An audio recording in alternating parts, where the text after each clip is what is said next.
আমরা আওয়ামী লীগের লোক, আমাদের এখনো লিস্টে আছে, বাপদাদ আমরা আওয়ামী লীগ করি।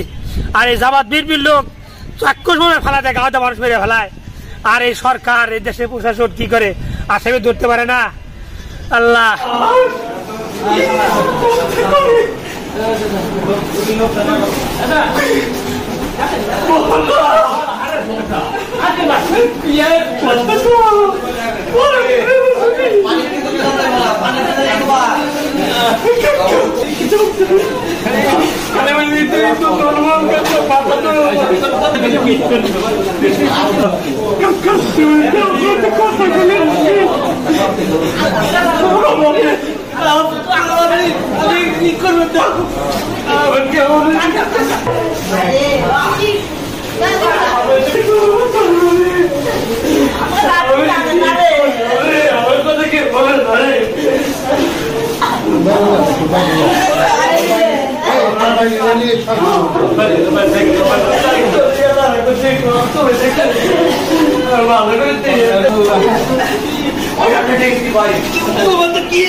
Belkuchi diabetic centre and community হাসপাতাল, মতিন সাহেবের পুকুরের পূর্ব পার্শ্বে, মুকুন্দগাতি বাজার, বেলকুচি, সিরাজগঞ্জ।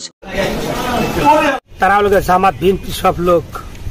এই দেশে গভর্নমেন্ট আওয়ামী লীগ সরকারের ক্ষমতা থাকা অবস্থায় এই অবস্থায় মানুষ মেরে ফেলায়, সরকার দেখে না। সরকারের কাছে আমার দ্রুত বিচারের আবেদন। এগুলো সব জামাত বিএনপি। এক নম্বর হারুন, সরোয়ার, মোতালেব, হাকিম, খলিল, সজীব, জামাত, আমিরুল, রবিউল, জলিল, শামসুল, সদাই। ওই যে মিথ্যা মার্ডার কেস করছিল, মোটরে কারেন্টের লোক মরে গেছিল, সেই কেস দিছিল। আমরা আওয়ামী লীগের লোক, আমাদের এখনো লিস্টে আছে, বাপদাদ আমরা আওয়ামী লীগ করি। আর এই জামাত বিএনপির লোক চাক্ষুষ ভাবে ফেলা দেয়, গাঁদা মানুষ মেরে ফেলায়। আর এই সরকার, এই দেশের প্রশাসন কি করে আসামি ধরতে পারে না। আল্লাহ, আমি কোনো গ্রেপ্তার ছিল না, মিথ্যা মামলা করছে প্রশাসন। তারা আগে এসে আমার বাড়ি ঘেরা করছে, আমরা আগে গেছি, ওই ফালাতে গাও মারছে। জামাত বিএনপির লোক।